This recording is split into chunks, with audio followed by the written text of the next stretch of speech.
న్యాయాధిపతులు 11వ అధ్యాయము మొదటి 3 వచనాలు చదువుకుందాం, ధ్యానించుకుని యవనస్తుల కూడికను ముగించుకుందాం. గిలాదు వాడైన యెఫ్తా పరాక్రమ గల బలాఢ్యుడు. అతడు బేస్య కుమారుడు. గిలాదు యెఫ్తాను కనెను. చూసారండి, ఇక్కడ ఈ వ్యక్తిలో యెఫ్తాలో పాజిటివ్స్ ఉన్నాయి, నెగిటివ్స్ ఉన్నాయి. దేవుడు ఎవరిని ఏర్పరచుకుంటాడు, ఎవరిని ఎన్నుకుంటాడు, ఎవరిని వాడుకుంటాడు అనేది సమస్య అన్నమాట. దేవుడు అన్ని యోగ్యతలు కలిగిన వారిని వాడుకుంటాడు. ఎవరిని వాడుకుంటాడు? అయోగ్యులను కూడా యోగ్యులుగా చేసి వాడుకోడు. అయోగ్యుల్ని అయోగ్యులుగా వాడుకోడు. అయోగ్యుల్ని తన పిలుపుకు లోబడి విశ్వాసంలోకి వచ్చి తన పాత జీవితాన్ని మారుమనసు పొంది వదిలేసి రావాలి. పాత జీవితాన్ని ఏం చేయాలి? వదిలేసి రావాలి. అందుకనే చూడండి, 1 కొరింథీ 1వ అధ్యాయము 26వ వచనం చదవండి. 1 కొరింథీ 1వ అధ్యాయం. సహోదరులారా, చూడుడి, మీలో లోకరీతికి జ్ఞానులైనను గనులైనను గొప్ప వంశం వారైన అనేకులు పిలువబడలేదు, కానీ ఏ శరీరియు దేవుని ఎదుట అతిశయించుకున్నట్లు జ్ఞానులను సిగ్గుపరచుటకు వెర్రివారిని దేవుడే ఏర్పరచుకున్నాడు. సరే, పౌలు ఎటువంటి గ్రహించాడు? మీరు అనేకుల్ని మంచి వంశవస్తులు కానీ, బాగా చదువుకున్న వారు కానీ, యోగ్యులు కానీ పిలవలేదు. ఈ లోకంలో ఉన్న జ్ఞానుల్ని సిగ్గుపరచుటకు ఏం చేశాడు? బలహీనుల్ని దేవుడు ఏర్పరచుకుని వారిని బలపరుస్తాడు అన్నమాట.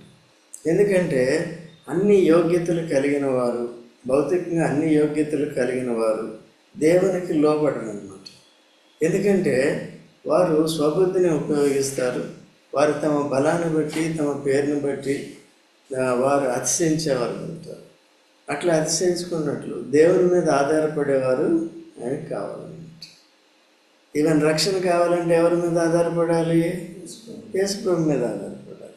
యేసుప్రభు నా పాపాల గురించి చనిపోయాడు, సమాధి చేయబడి తిరిగి లేచాడని నమ్మాలి. నమ్మి ఏం చేయాలి?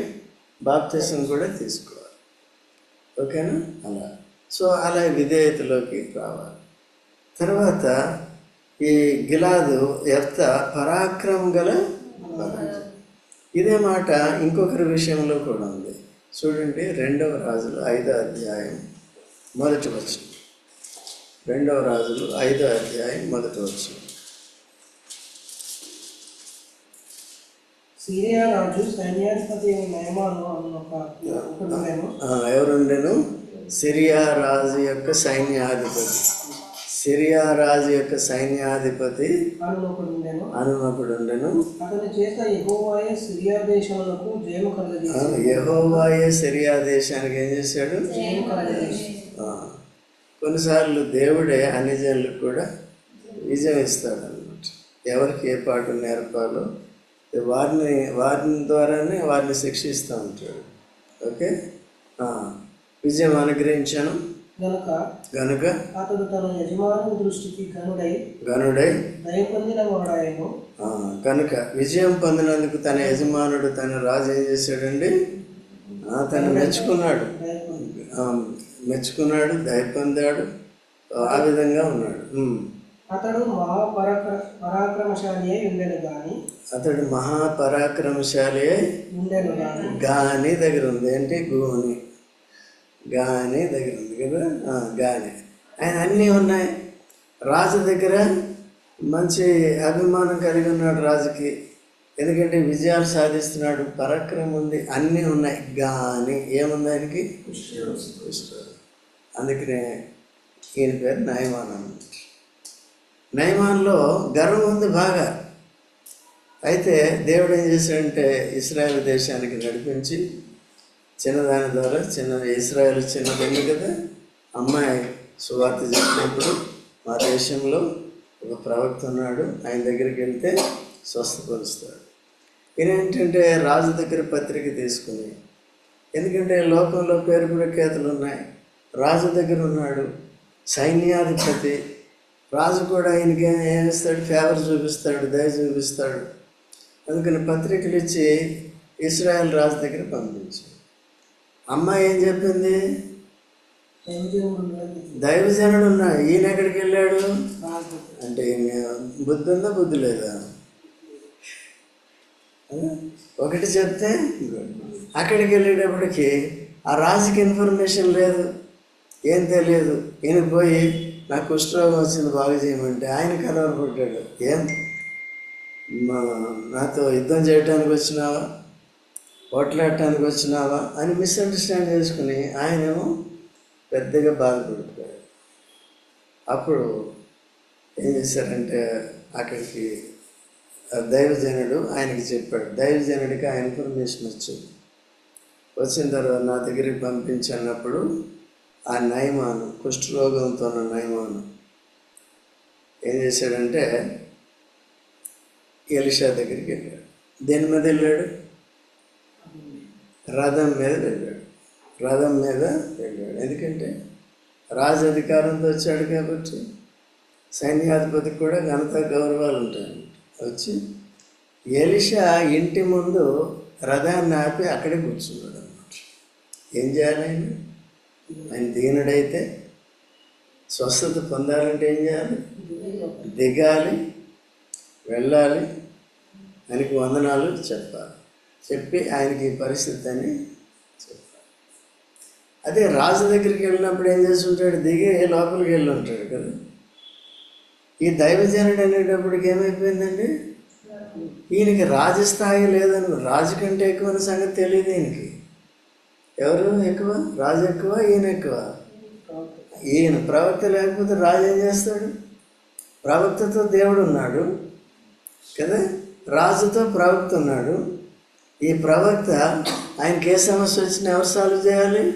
ప్రవక్త సాల్వ్ చేయాలి. అర్థమైంది? అది కాబట్టి ఇక్కడ గర్విస్తున్నాడు, ఇక్కడ దిగట్లేదు. దిగకపోతే వచ్చే కబురు పంపాడు. ఏంటి సంగతి అంటే అక్కడికి యోర్దానులోకి పోయి 7 సార్లు మునిగి రమ్మను. 7 సార్లు మునిగి రమ్మను. ఈ మురికి యోర్దానులోకి వెళ్ళాలా? దేనికంటే మా దగ్గర ఎన్ని ఉన్నాయి? ఈ నది ఉంది, ఆ నది ఉంది. అక్కడ మునిగి స్వస్థత పొందలేను. మరి అక్కడికి ఎందుకు మునగలేదు? అక్కడ ఎందుకు మునగలేదు? ఎందుకు ఇట్లా చేశాడంటే ఆయన గర్వాన్ని అణచటానికి. శివ అంటున్నా, ఆయన గర్వాన్ని అణచటానికి. ఎప్పుడు కూడా ఏం చేయాలి? తగ్గించాలి. ఏదో రకంగా విధేయత చూపించాలి. ఏదో రకంగా రథాన్ని దిగాలి. రథం పక్కన పెట్టు. ఓకేనండి? ఇవన్నీ గర్వానికి చూసిన. దేన్ని బట్టి అతిశిస్తున్నాడు ఆయన? రథాన్ని బట్టి అతిశిస్తున్నాడు. ఇంకా ప్రవక్త దగ్గరికి వచ్చి కుష్ఠరోగం ఉన్నప్పటికీ కూడా, మనుషుల్లో సంచరించడానికి వీల్లేని పరిస్థితిలో కూడా ఏం చేస్తున్నాడండి? అవమానానికి పాత్రుడైనప్పటికీ కూడా ఇంకా గర్వం అనేది. ఈనాడు మనం కూడా పాపులు. ఈ పాపం అనేది కూడా కుష్ఠరోగం. ఈ శరీర కుష్ఠరోగం శరీరాన్ని తినేస్తుంది. పాపం అనే కుష్ఠరోగం ఆత్మని. ఓకేనా? అర్థమవుతుందా? ఆత్మని ఏంటంటే ఆత్మని నాశనం చేస్తుంది, ఆత్మని అపవిత్రపరుస్తుంది, శరీరాన్ని కూడా అపవిత్రపరుస్తుంది. అందుకనే యేసు ప్రభు ఏం చెప్తున్నాడంటే చూడండి, మత్తయి సువార్త 5:3 చూడకుండా కూడా చెప్పవచ్చు. ఆత్మ విషయమై దీనులైన వారు ధన్యులు, పరలోక రాజ్యము. పరలోక రాజ్యానికి వెళ్ళాలంటే ముందు ఎవరు కావాలి?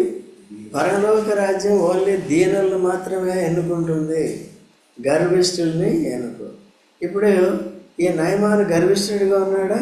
ఎట్లా ఉన్నాడు? గర్విష్ఠుడు. అందుకనే దానికి మందు పెట్టాడు. కంపల్సరీ నువ్వు దిగాలి, పోవాలి కదా. నువ్వు లోబడి ఉంటే ఒకసారి 3 సార్లు మునగమనేవాడిని, ఇప్పుడు 7 సార్లు పెంచేవాడు.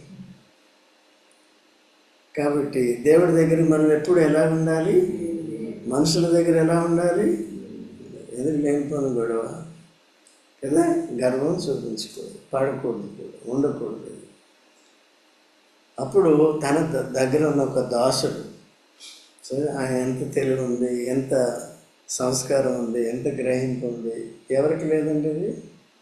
నయమానికి లేదు. ఎవరికి ఉంది? తన దగ్గర పనిచేసే దాసుడు. దాసుడికి ఎప్పుడు దాసుడికి దేని మనసు ఉంటుంది. అటువంటి వారే దాస్యర్కం చేయగలుగుతారు. అటువంటి వారే సేవ చేయగలరు.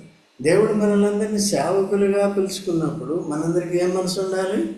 దేని మనసు ఉండాలి. అర్థమవుతుంది సేవ? దేని మనసు అంటే తెలుసా? తగ్గించుకోవడం, హంబుల్ మైండ్ కదా. అంటే కింద కూర్చోమన్నా సరే కదా, ఇంకేదన్నా నీచమైన బాత్రూమ్ కడగమన్నా సరే, నేను కడుగుతాను బాత్రూమ్ అనుకో, ఏం చేయాలండి? మీ ఇంట్లో కూడా దేవుడు పరీక్షిస్తాడు మీకు, మనకి ఎంత గర్వం ఉంది అని. కొన్నిసార్లు తల్లిదండ్రులు విరోధం మాట్లాడతారు, ఏమైనా వస్తుంది, నేను చేయను నువ్వే చేసుకుంటారు. ఇదంతా దేనికి సమానం? కుష్ఠరోగానికి, పాపపు కుష్టి. అర్థమవుతుందా? దేవుడు అటువంటి వారిని హెచ్చించలేడు. దీనులను దేవుడు ఏం చేస్తాడు? లేవనెత్తాడు, హెచ్చిస్తాడు. అహంకారులు ఏం చేస్తాడు? గర్విష్ఠులందరినీ కూడా. సో ఈ సూత్రాన్ని తెలుసుకుని ఈ లోకంలో జీవించే కొద్ది జీవితము తగ్గింపు జీవితం అనేది కావాలి. ఆ దాసుడికి ఉన్న జ్ఞానం ఈయన కూడా. కానీ కావాల్సింది ఎవరికి? స్వస్థత. దైవజనుడు ఏదైనా ఒక మాట చెప్పినప్పుడు చేయొచ్చు కదా సారు అని చెప్పినప్పుడు, అప్పుడు కొద్దిగా లోపడ్డాడు. రథం దిగి అర్థానికి వెళ్ళి దాంట్లో దిగి ఎన్నిసార్లు దిగాడు? 3 సార్లు మునిగి, 7 సార్లు మునిగి లేచాడు. 7 సార్లు మునిగి లేచిన తర్వాత ఏమైంది? అంతకుముందు కంటే కూడా, అంతకుముందు ముదిరిపోయిన చర్మం ఉండేది, ముసలోడు కొద్దిగా వయసు, ఇప్పుడు లేత శరీరం వచ్చేస్తుంది. అతను దాన్ని చూసి ఆశ్చర్యపడిపోయాడు. అప్పటి నుంచి దేవుని మహింపరచడం, దేవుని స్తుతించటం, ఈ దేవుడు తప్ప వేరొక దేవుడు లేడని గ్రహించటం. అప్పుడు బుద్ధి మారింది. అప్పుడు ఆ దైవజనుడి యొక్క విలువను గుర్తించి ఆయనకి బహుమానాలు ఇవ్వాలని చూశాడు కదా. అయితే ఇప్పుడు ఏమైపోయింది? మనసు మారింది. అప్పుడు గర్విష్ఠుడిగా ఉన్నాడు. గర్వం ఉంటే ఆయనకి ఏమన్నా స్వస్థత కలుగుతుందా? అలాగే గర్విష్ఠులు పరలోక రాజ్యానికి వెళ్ళగలరా? యేసుక్రీస్తు ప్రభువే దీనుడై వచ్చినప్పుడు, ఎందుకంటే మనలందరినీ దీనులుగా చేసి పరలోకానికి తీసుకెళ్ళటానికి ఆయన పరలోకంలో ఉన్న మహిమ అంతటినీ విడిచిపెట్టాడు. మనలో ఉన్న గర్వాన్ని అంతటినీ విడిచిపెట్టినప్పుడు దీనులు అవుతాం. యేసు ప్రభుని చెప్పినట్టు చేస్తాం, వెంబడిస్తాం, ఆయన సేవ చేస్తాం. అర్థమవుతుందా? అట్లా వచ్చినప్పుడు అట్లా నీ బహుమానాలు నీ దగ్గర పెట్టుకో బాబు. అర్థమైంది? అవేమీ అవసరం.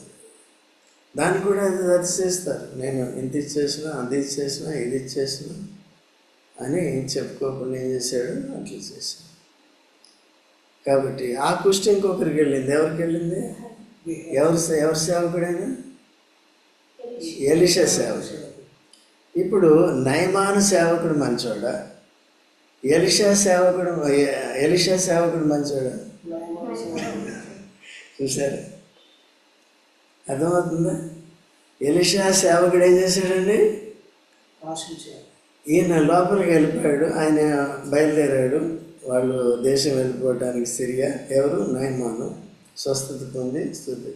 ఇంకా ఇశ్రాయేలు నేల మట్టిని తీసుకుని వెళ్ళిపోతుంటే ఈయన ఎలీషా లోపలికి వెళ్ళిపోయాడు ఇంట్లోకి. ఈయన పరిగెత్తికి వెళ్ళి పిలిచి, నయమాన్ గారు ఆగండి, ఇప్పుడే ఎవరు వచ్చారు, మా యజమానుడు ఎలీషా ఇంటికి కొన్ని బట్టలు కావాలని చెప్పి. నిజమేనాది? ఆయన ఏం చేస్తున్నాడండి? పెద్ద సేవకుడి దగ్గర ట్రైనింగ్లో ఉన్నాడు. ఏమన్నా కొంచెమన్నా ఆయనకున్న మనసు ఉందా? ఆయనకున్న పౌరుషం ఉందా? ఆయనకున్న యథార్థత ఉందా? ఎలీషాకున్న పవిత్రత ఉందా? దేవుని సేవ అలాగే ట్రైన్ అవుతాం మనం కాదు. మనమంతా ట్రైనీస్మే. కాబట్టి ఏం చేయాలి మనం? అటువంటి ఆశ. మన గురువు ఎలా ఉంటే అలా. మన గురువు ఎవరండి? సాగర్ చెప్పు. యేసుప్రభు. యేసుప్రభు ఎలా ఉంటే వేషాలు వేసామంటే ఏమవుతుంది? లేదు, గెహజీ లాగా ఉంది. గెహజీ తీసుకున్నాడు. తీసుకున్న తర్వాత ఏమైంది? ఆయన కుస్తీ ఎక్కడికి పోలేదు, అక్కడే ఉంది. ఈయనకు వచ్చి ఆ కుస్తీ ఎక్కడే పోలేదు. ఎక్కడుందండి? అది తిరుగుతూ ఉంది, ఈయన పట్టుకుంది సైతాన్ని.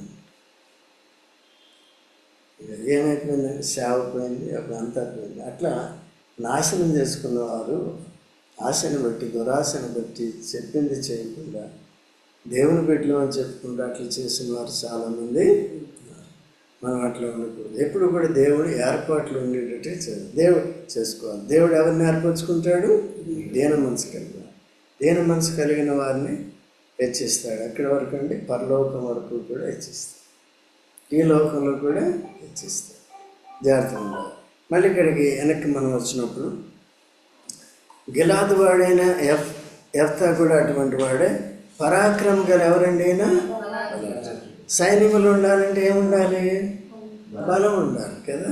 అందుకనే వాళ్ళు యవనస్తుల్ని చేర్చుకుంటారు, త్వరగానే రిటైర్మెంట్ ఇచ్చేస్తారు. బలం తగ్గిపోకుండా 15 years ఎంతో ఉంటుంది కదా సేవ. తర్వాత రిటైర్మెంట్ తీసుకోవచ్చు. లేదు ఉంటామంటే ఏ ఆఫీస్లోనూ పెడతారు. ఈవెన్ పోలీసులు కూడా అంతే. ఏముండాలి? బలాఢ్యుడు. అతడు ఎవరండి? ఇది లోకం మెచ్చుకోనిది ఏది? వేశ్యకు. ఈయనెవరండి? తీసుకొచ్చి ఇక్కడ కూర్చోబెట్టారు. ఈయనెవరు? వేశ్యకుమారుడు. ఆ తర్వాత గిలాదు యెఫ్తాను కనెను.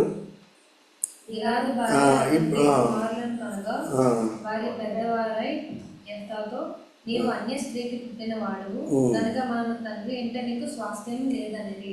చూశారండి, గిలాదు భార్య అతని కుమారులను కనగా వారు పెద్దవారి కుమారులు ఏమన్నారు? నీవు అన్య స్త్రీకి పుట్టినవాడు కనుక మన తండ్రి ఇంటి నీకు స్వాస్థ్యం లేదు. మిగిలిన వాళ్ళు ఏమంటున్నారంటే కుటుంబంలో నీకు స్వాస్థ్యం లేదు అంటే ఆయన వెలివేస్తున్నారు. కావాలంటే ఈయన పోరాడవచ్చు కదా. ఆయన ఎవరండి? ఒక్కొక్కరు గుమ్మడికాయ పగలగొట్టినట్టు పగలగొట్టేయచ్చు కదా. చేసాడా పని? అంటే ఆయన భక్తి పరుడు కదా. ఆయన హృదయంలో మనం కూడా ఎక్కడి నుంచి వచ్చామండి? రోహిత్, మనం ఎక్కడి నుంచి వచ్చాం కదా? ఆదాము దగ్గర నుంచి వచ్చాం. ఆదాము ఎవరండి? శివ. ఆదాము ఎవరు తెలుసా? మొదటి ఆదాము ఎవరు? పాపం చేసినాడు. పాపం చేసిన వాళ్ళని వచ్చాం మనం కదా. పాప సైతుల్లో నుండి పాపరహితుడైన వాడు రాగలరా? పాపసహితమైనదండి. పాపరహితమైనది వస్తుందా? పేడలో ఇంత బంగారం ముక్కేసి పేడ అంటుకుని తీయగలవా? దాన్ని ఏం చేయాలి మరి? కడుక్కోవాలి, లేకపోతే కుదరదు, హ్యాండిల్ చేయలేం. అట్లాగే మనం కూడా పాప సైతుల్లో నుంచి వచ్చాం, యేసుప్రభులోకి వచ్చాం, పాప రైతులుగా మారుస్తున్నాడు యేసుప్రభు. ఓకేనా? అది అందుకనే యేసుప్రభులు అంటే ఏమవుతుంది? పాపం నుండి విడుదల పొందాం, కడగబడుతుంది. ఓకేనా? కాబట్టి ఇక్కడ మా దగ్గర నువ్వు అన్య స్త్రీకి పుట్టినవాడు కనుక మనకున్న స్వాస్థ్యంలో నీకు సరే. ఇప్పుడు ఎవరికి ఉంటుంది చెప్పండి స్వాస్థ్యం? ఈయన వెళ్ళగొట్టారు కదా. స్వాస్థ్యం ఎవరికి ఉంటుంది చెప్పండి?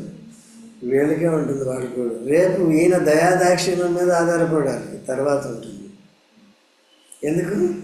దేవుడు ఏర్పరచుకుంటే వారికి ఏమిస్తాడు? అధికారం ఇస్తాడు. రేపటి రోజు కాళ్ళ దగ్గరికి వెళ్ళే రావాలి. అది తర్వాత సంగతి. ఓకే, దాని గురించి మనం అభ్యంతరపడదు. ఎవరైనా మనల్ని చీప్గా చూసినప్పుడు, నువ్వేమని ఇంత జాబ్ చేస్తున్నావు, తాకంత జాబు, నీదేం చదువు అన్నారనుకో, మంచిది అని చెప్పారు. అదే చెప్పగలవా? చెప్పాలి. ఓకే అండి. మనుషుల యొక్క ప్రశంసలు మనకి దేవుని వాక్యం చెప్పినట్టుగా విధేయత చూపించాలి.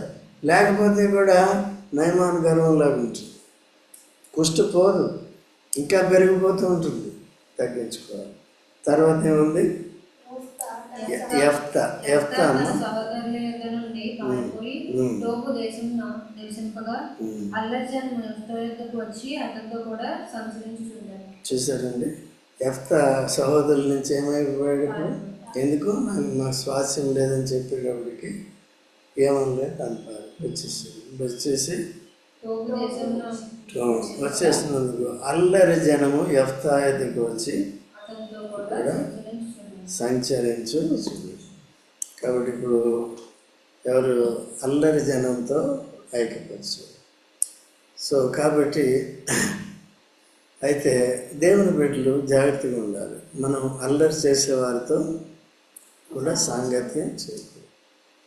సరే, దేవుడు తన ఏళ్ళలో ఒక సంకల్పం కలిగి ఉన్నాడు కాబట్టి మొదట తన స్వబుద్ధిని బట్టి ఆ విధంగా వెళ్ళిపోయినప్పటికీ దేవుడు వాటన్నిటి నుంచి కూడా విడిపించి మనల్ని ఏం చేస్తాడు? ఏర్పరచుకొని వాడుకుంటాడు అన్నమాట. ఓకేనా? సో ఈ మాటలు మనం గుర్తుపెట్టుకుందాం, ప్రార్థన చేసుకుందాం.